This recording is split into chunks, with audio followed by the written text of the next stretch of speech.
আসসালামু আলাইকুম। বাংলাদেশ বেতার সিলেট সংবাদ পড়ছি মিথুন চন্দ্র দাস।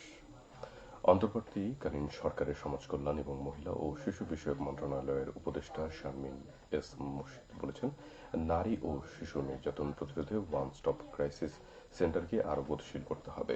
জাতীয় হেল্পলাইন 109 এ কল করে সেবা নেওয়ার ব্যাপারে জনসচেতনতা তৈরি করতে হবে। গতকাল সিলেটে এমএজি ওসমানী মেডিকেল কলেজ হাসপাতালের মহিলা ও শিশু বিষয়ক মন্ত্রণালয়ে নারী নির্যাতন প্রতিরোধে মাল্টি সেক্টরাল প্রোগ্রামের আওতায় ওয়ান স্টপ ক্রাইসিস সেন্টার পরিদর্শনকালে তিনি এসব কথা বলেন। উপদেষ্টা শারমিন এস মুর্শিদ বর্তমান জনবল দিয়ে কিভাবে আরও ভালো চিকিৎসা সেবা ও আইনি সহায়তা নেওয়া যায় সেই বিষয়ে উপস্থিত কর্মকর্তাদের নির্দেশ দেন। ওয়ান স্টপ ক্রাইসিস সেন্টারকে আরও কার্যকর করতে সিলেটে আলাদা একটি কমপ্লেক্সকে ফরেনসিক ও ডিএনএ প্রোফাইলিং ল্যাব স্থাপনের বিষয়ে উদ্যোগ নেওয়ার বিষয়ে আশ্বাস দেন তিনি। পরিদর্শনের সময় উপদেষ্টার সঙ্গে এমজি ওসমানী মেডিকেল কলেজের অধ্যাপক doctor Mohammad Ziaur Rahman Chowdhury, Osmani medical college হাসপাতালের পরিচালক brigadier general Omar Rashed Monir, gynaecology বিভাগের প্রধান অধ্যাপক doctor Nasrin Akter, forensic medicine বিভাগের প্রধান ডাক্তার মোহাম্মদ শামসুল ইসলাম, উপপরিচালক ডক্টর সৌমিত্র চক্রবর্তী উপস্থিত ছিলেন। সিলেটের জৈন্তাপুরে তারুণ্যের উৎসব 2025-এর উদ্বোধন করা হয়েছে। আজ সকালে 1 নম্বর নিজ পাট ইউনিয়ন পরিষদ চত্বরে তারুণ্যের উৎসবের প্রথম দিনে কর্মসূচির উদ্বোধন করেন জৈন্তাপুর উপজেলা নির্বাহী কর্মকর্তা উম্মে সাদিক রুমাইয়া। উদ্বোধনী অনুষ্ঠানে প্রথম দিনে স্বাস্থ্যসেবা, পরিষ্কার পরিচ্ছন্নতা, মশক নিধন ও জুলাই আগস্ট বিপ্লবের আঁকা চিত্র প্রদর্শনী অনুষ্ঠিত হয়েছে। উপজেলা প্রশাসনের আয়োজনে আগামী 23 জানুয়ারি পর্যন্ত বিভিন্ন ধাপে এই উৎসব উদযাপিত হবে। এই সময় উপস্থিত ছিলেন জুলাই বিপ্লবে অংশ নেওয়া তরুণ নেতৃত্ব সহ বিভিন্ন শিক্ষা প্রতিষ্ঠান থেকে আগত তারুণ্যের উৎসবে অংশ নেওয়া শিক্ষার্থীবৃন্দ। 360 আউলিয়ার অন্যতম সফরসঙ্গী হযরত সৈয়দ শাহ মোস্তফা রহমতুল্লাহ আলাইহি এর 684তম উরুস মোবারক শুরু হয়েছে আজ মৌলভীবাজারে। আজ বাদ জোহর মিলাদ মাহফিলের মধ্য দিয়ে এর আনুষ্ঠানিকতা শুরু হবে। এশার নামাজের পর মাজারে গিলপা চড়ানোর মধ্য দিয়ে শুরু হবে মূল পর্ব। 3 দিন ব্যাপী এই উরুস উপলক্ষে ইতিমধ্যে দেশের বিভিন্ন অঞ্চল থেকে ভক্ত ও আশিকানরা এসেছেন। বুধবার এশার নামাজের পর আখেরি মোনাজাতের মাধ্যমে এর সমাপ্তি ঘটবে। উরুসকে কেন্দ্র করে মাজারের প্রাঙ্গণে প্রতিবারের ন্যায় এবারও মেলার আয়োজন করা হয়েছে। 3 দিনব্যাপী এই মেলার দেশীয় পণ্য, মাটি, বেত ও কাঠের জিনিসপত্র, ছোটদের খেলনা সামগ্রী, শীতবস্ত্র ও খাবারের দোকান সহ 1,500 দোকান বসানোর ব্যবস্থা করা হয়েছে। আগত আশিকান ও ভক্তদের নিরাপত্তায় প্রশাসনের পক্ষ থেকে নেওয়া হয়েছে ব্যাপক নিরাপত্তা ব্যবস্থা। পুলিশের পক্ষ থেকে মেলা ও আশপাশের এলাকায় 30টি সিসি ক্যামেরা বসানো হয়েছে। র্যাব, সেনাবাহিনীর পাশাপাশি সাদা পোশাকের গোয়েন্দা নজরদারি বৃদ্ধি করা হয়েছে।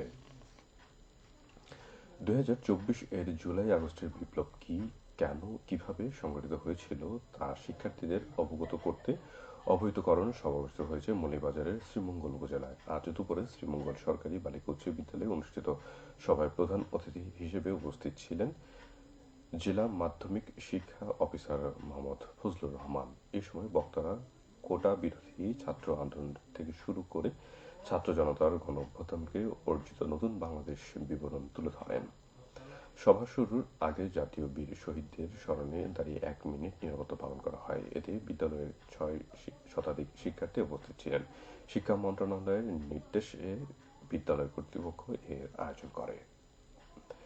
মৌলভীবাজারে 3 দিনব্যাপী ঐতিহ্যবাহী মাছের মেলা আজ দ্বিতীয় দিন চলছে। গতকাল ভোর রাত থেকে সদর উপজেলার শেরপুরের কুশিয়ারা নদীর তীরবর্তী স্থানে এই মেলা শুরু হয়। আগামীকাল ভোর রাতে এই মেলা শেষ হবে।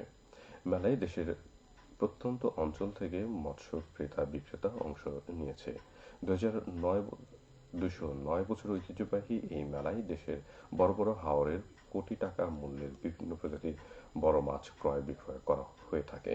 মেলায় নিরাপত্তা নিশ্চিত করতে প্রশাসনের পক্ষ থেকে নেওয়া হয়েছে প্রয়োজনীয় নিরাপত্তা ব্যবস্থা। মুক্তিযুদ্ধের সর্বাধিনায়ক নায়ক বঙ্গবীর জেনারেল আতাউল গনি ওসমানীর ব্যবহৃত দুর্লভ জিনিসপত্র সিলেট ওসমানী জাদুঘর হস্তান্তর করছে ওসমানীর নিকট আত্মীয় যুক্তরাজ্য প্রবাসী কমিউনিটি নেতা ইকবাল হোসেন চৌধুরী।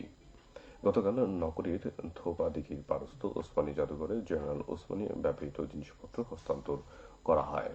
হস্তান্তরকালে অন্যান্যের মধ্যে উপস্থিত ছিলেন major general M Azizur Rahman Bir Uttom, কেমোসাস এর সাবেক সভাপতি হারুনুজ্জামান চৌধুরী, সাবিপ্রবির সাবেক ডিন কামাল আহমেদ চৌধুরী। হস্তান্তরকালে 52টি জিনিসপত্রের মধ্যে 1984 সালে যুক্তরাজ্যে একটি হাসপাতাল কর্তৃক প্রদত্ত বঙ্গবীর ওসমানীর ডেথ সার্টিফিকেটও রয়েছে।